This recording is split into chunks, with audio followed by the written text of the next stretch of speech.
ನಮಸ್ಕಾರ ವೀಕ್ಷಕರೇ, ಎಲ್ಲರಿಗೂ ಒಂದು ಚಾನಲ್ಗೆ ಆತ್ಮೀಯತೆ ಸ್ವಾಗತ. ಇವತ್ತಿನ ವಿಡಿಯೋದಲ್ಲಿ ನಾವು ಹನುಮಂತನನ್ನು ಕದ್ದು ಮುಚ್ಚಿ ಹೀಯಾಳಿಸಿ ನಗಾಡಿದ ರಜತ್ ತ್ರಿವಿಕ್ರಮ್ ಭವ್ಯ. ಹೌದು, ನೀವು ನೋಡಿರ್ಬೋದು. ನೀವು ನಿನ್ನೆ ಸಂಚಿಕೆಯಲ್ಲಿ ಅವರು ಒಂದು ಸೋಫಾ ಮೇಲೆ ಕುತ್ಕೊಂಡು ಅಣಗಿಸ್ಕೊಂತ ಕುಂತಿರ್ತಾರೆ. ಅವರಿಗೆ ಈ ವಿಡಿಯೋ ಸೋಷಿಯಲ್ ಮೀಡಿಯಾದಲ್ಲಿ ತುಂಬಾನೇ ವೈರಲ್ ಆಗ್ತಿದೆ ಅಂತ ಹೇಳ್ಬೋದು. ಈ ಟೈಮಲ್ಲಿ ಇದೆಲ್ಲ ಬೇಕಿತ್ತಾ? ಜನರು ಏನಂತ ಕಮೆಂಟ್ ಆಗ್ತಿದ್ರು ಅನ್ನೋದ್ರ ಕೂಡ ನೋಡೋಣ ಬನ್ನಿ. ಏನಿದು ಹೊಸ ವಿಷಯ, ಈ ಫಿನಾಲೆ ಟೈಮ್ನಲ್ಲಿ ಏನಿದು ಆಡಾಡ್ತಿರೋ ಸುದ್ದಿ ಅನ್ನೋದ್ರ ಬಗ್ಗೆ ನೋಡೋಣ ಬನ್ನಿ. ಅದಕ್ಕಿಂತ ಮುಂಚೆ ವಿಡಿಯೋ ಲೈಕ್ ಮಾಡಿ, ಶೇರ್ ಮಾಡಿ, ಮರದೇ ಚಾನಲ್ ಸಬ್ಸ್ಕ್ರೈಬ್ ಮಾಡಿ ಇನ್ನಷ್ಟು ಅಪ್ಡೇಟ್ಗಳಿಗಾಗಿ. ಬನ್ನಿ ವಿಡಿಯೋ ಸ್ಟಾರ್ಟ್ ಮಾಡೋಣ. ಬಿಗ್ ಬಾಸ್ ಫಿನಾಲೆ ಇನ್ನೇನು ಹತ್ರ ಬರ್ತಿದೆ ಅಂತಲೇ ಹೇಳ್ಬೋದು. ಅದಲ್ಲದೆ ಬಿಗ್ ಬಾಸ್ ಫೈನಲ್ ಹತ್ರ ಬರ್ತಿದ್ದಂತೆಯೇ ತ್ರಿವಿಕ್ರಮ್ ಭವ್ಯ ರಜತ್ ಹೀಗೆ ಮಾಡಿದ ಎಷ್ಟು ಮಟ್ಟಿಗೆ ಸರಿ? ಹೌದು, ಇವ್ರು ಮಾತಾಡಿರೋದು ಇವಾಗ ತುಂಬಾ ವೈರಲ್ ಆಗ್ತಿದೆ ಅಂತ ಹೇಳ್ಬೋದು ಸೋಷಿಯಲ್ ಮೀಡಿಯಾದಲ್ಲಿ. ಏನು ವಿಷಯ ಅಂತಂದರೆ, ಹನುಮಂತನನ್ನು ಹೀಯಾಳಿಸುವ ಮೂಲಕ ಬಿಗ್ ಬಾಸ್ ವೀಕ್ಷಕರ ಕೆಂಗಣ್ಣಿಗೆ ಗುರಿಯಾಗಿದ್ದಾರೆ ತ್ರಿವಿಕ್ರಮ್ ಭವ್ಯ ರಜತ್. ಹೌದು, ಸೋಷಿಯಲ್ ಮೀಡಿಯಾದಲ್ಲಂತೂ ಇವ್ರ ಮೂವರ್ದು ವಿಡಿಯೋ ಅಂತೂ ತುಂಬಾ ವೈರಲ್ ಆಗ್ತಿದೆ ಅಂತ ಹೇಳ್ಬೋದು. ಹೌದು, ಇವ್ರು ಹನುಮಂತ ಅವ್ರನ್ನ ರೇಗಿಸಿ ಕದ್ದು ಮುಚ್ಚಿ ಹೀಯಾಳಿಸಿ ಮಾತನಾಡುವ ವಿಡಿಯೋ ಈಗ ಎಲ್ಲ ಕಡೆ ತುಂಬಾ ವೈರಲ್ ಆಗ್ತಿದೆ. ಹೌದು, ಬಿಗ್ ಬಾಸ್ ಮನೆಯಲ್ಲಿ ಟ್ರೋಫಿ ನೋಡಿ ಸ್ಪರ್ಧಿಗಳು ಸಖತ್ ಖುಷಿಯಾಗಿದ್ದರು. ಇದನ್ನು ಪಡೆಯಬೇಕು ಅನ್ನೋ ಆಸೆ ಎಲ್ಲರಲ್ಲೂ ವ್ಯಕ್ತವಾಗಿದೆ ಅಂತಲೇ ಹೇಳ್ಬೋದು. ಟ್ರೋಫಿ ತಮಗೆ ಎಷ್ಟು ಅವಶ್ಯಕತೆ ಇದೆ ಎಂದು ಬಿಗ್ ಬಾಸ್ ಒಂದು ಆ್ಯಕ್ಟಿವಿಟಿ ಕೂಡ ಕೊಟ್ಟಿದ್ದರು. ಹಾಗೆ ಅರ್ಧದಲ್ಲಿ ಹನುಮಂತ ಕೂಡ ಒಬ್ಬರು. ಮನೆಯಲ್ಲಿ ಇರುವ 6 ಜನ ಸ್ಪರ್ಧಿಗಳಲ್ಲಿ ಹನುಮಂತ ಟಾಪ್ ಸ್ಪರ್ಧಿಯಾಗಿದ್ದಾರೆ. ಹೀಗಾಗಿ ಇದು ರಜತ್ಗೆ ಸಹಿಸಲು ಆಗುತ್ತಿಲ್ಲ. ಅಲ್ಲದೆ ಕಳೆದ ಬಾರಿ ರಜತ್ ಹನುಮಂತನಿಗೆ ಸರಿಯಾದ ಕಾರಣ ನೀಡಲು ಬಾರದ ಸ್ಪರ್ಧಿ ಎಂದು ಹೇಳಿರ್ತಾರೆ ರಜತ್ ಅವರು ಹನುಮಂತನಿಗೆ.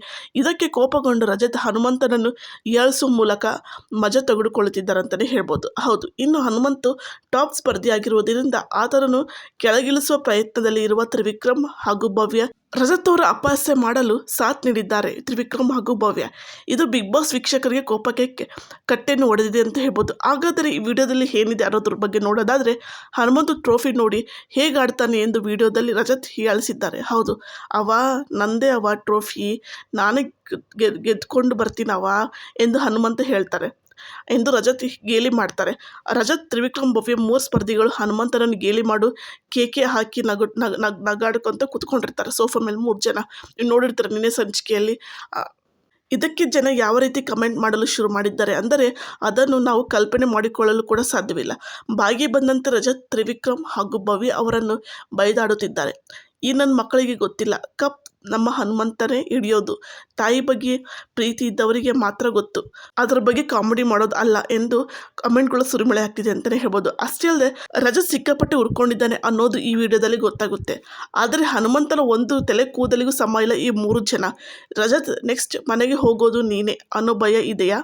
ಭಯದಲ್ಲಿ ಏನೇನೋ ಮಾತಾಡಿ ನಾಳೆ ಹೋಗೋನು, ಇವತ್ತೇ ಮನೆಗೆ ಹೋಗ್ತೀಯ ನೋಡ್ಕೊ ಅಂತ ಹೇಳಿ ಕಮೆಂಟ್ಗಳಾಗ್ತಿದ್ದಾರೆ. ಅಷ್ಟೇ ಅಲ್ಲದೆ ಒಟ್ಟಿನಲ್ಲಿ ಹನುಮಂತನನ್ನು ಗೇಲಿ ಮಾಡಿದ್ದು ಹನುಮಂತನ ಅಭಿಮಾನಿಗಳಿಗೆ ಸಿಕ್ಕಾಪಟ್ಟೆ ಕೋಪ ಬಂದಿದೆ ಅಂತಲೇ ಹೇಳ್ಬೋದು. ಹೌದು, ಇದರಿಂದಾಗಿ ಇದರ ಜಿದ್ದಿಗಾದರೂ ಹನುಮಂತನನ್ನು ಗೆಲ್ಲಿಸಬೇಕು ಎಂದು ಪಟ್ಟು ಹಿಡಿದು ಕುಳಿತಿದ್ದಾರೆ ಜನ. ಹೀಗಾಗಿ ಈ ಬಾರಿ ಹನುಮಂತನ ಗೆಲ್ಲಬೇಕೆಂದು ಜನರು ಕಮೆಂಟ್ ಮಾಡುತ್ತಿದ್ದಾರೆ. ಇದು ಒಂದು ರೀತಿಯಾಗಿದ್ದರೆ, ಇನ್ನೊಂದು ಕಡೆ ಏನಂತಂದರೆ ಇದು ಸುಮ್ಮನೆ ಅವ್ರು ತಮಾಷೆ ಮಾಡ್ಕೊತ ಕುಂತಿದ್ರು 3 ಅನ್ನೋದು ಒಂದು ಕಡೆ ಮಾತಾಗ್ತಿದೆ ಅಂತ ಹೇಳ್ಬೋದು. ಈ ತಮಾಷೆ ಮಾಡೋದು ಇಷ್ಟು ಬರೀ ಸೀರಿಯಸ್ ತಗೊಳ್ಳೋ ಅವಶ್ಯಕತೆ ಇಲ್ಲ ಅಂತಲೂ ಹೇಳ್ತಿದ್ದಾರೆ. ಅದಲ್ಲದೆ ಇನ್ನೊಂದು ಕಡೆ ಇವ್ರು ಮಾಡಿದ ತಪ್ಪು, ಈ ರೀತಿ ಮಾತಾಡಬಾರಿತ್ತು, ಹನುಮಂತವ್ರನ್ನ ಇವರು ಅಪಹಾಸ್ಯ ಮಾಡಿದ್ರು ಅನ್ನೋದು ಕೂಡ, ಹೀಯಾಳಿಸಿದಾರನ್ನು ಕೂಡ ಅಂತ ಹೇಳ್ತಿದ್ದಾರೆ. ಇವೆರಡರಲ್ಲಿ ಯಾರು ಸರಿನೋ ಯಾರು ತಪ್ಪು ಗೊತ್ತಿಲ್ಲ. ಆದರೆ ಇವ್ರು 3 ಈ ರೀತಿ ಮಾತಾಡಬಾರ್ದಿತ್ತು ಅಂತೇಳಿ ಸೋಷಿಯಲ್ ಮೀಡಿಯಾದಲ್ಲಿ ತುಂಬಾ ಕಮೆಂಟ್ಗಳು ಸುರಿಮಳೆ ಆಗ್ತಿದೆ. ಇವ್ರು ತಮಾಷೆಗೆ ಮಾಡಿದ್ರೆ ಎದಕ್ಕೆ ಮಾಡಿದ್ರು ನಮಗೆ ಗೊತ್ತಿಲ್ಲ. ನಿಮಗೆ ನೋಡಿದ್ರೆ ನಿಮಗೆ ಅನಿಸುತ್ತೆ ಅಂತ ಕಮೆಂಟ್ ಮಾಡಿ. ಅದಲ್ಲದೆ ಇನ್ನೇನು ಫಿನಾಲೆ ವೀಕ್ ಹತ್ರ ಬರ್ತಿದೆ, ಇದೆಲ್ಲ ಬೇಕಿತ್ತಾ ಇವ್ರು 3 ಅನ್ನೋದು ಕ್ವಶನ್ಗಳು ಕೇಳ್ತಿದ್ದಾರೆ ಜನರು. ಅದಲ್ಲದೆ ಇನ್ನೇನು ಫಿನಾಲೆ 1-2 ದಿನ ಬಾಕಿ ಇದೆ ಅಷ್ಟರಲ್ಲಿ ಗೊತ್ತಾಗುತ್ತೆ ಯಾರು ವಿನ್ನರ್ ಅನ್ನೋದು ಕೂಡ. ಅದಲ್ಲದೆ ಈ ರೀತಿ ಮಾತಾಡಿದ ಎಷ್ಟು ಮಟ್ಟಿಗೆ ಸರಿ ಇವ್ರು 3. ನಿಮಗೆ ಅನಿಸುತ್ತಂತ ಕಮೆಂಟ್ ಮಾಡಿ. ವಿಡಿಯೋ ಇಷ್ಟದ ವಿಡಿಯೋ ಲೈಕ್ ಮಾಡಿ, ಶೇರ್ ಮಾಡಿ, ಮರದೇ ಚಾನಲ್ ಸಬ್ಸ್ಕ್ರೈಬ್ ಮಾಡಿ ಇನ್ನಷ್ಟು ಅಪ್ಡೇಟ್ಗಳಿಗಾಗಿ. ಬಾಯ್.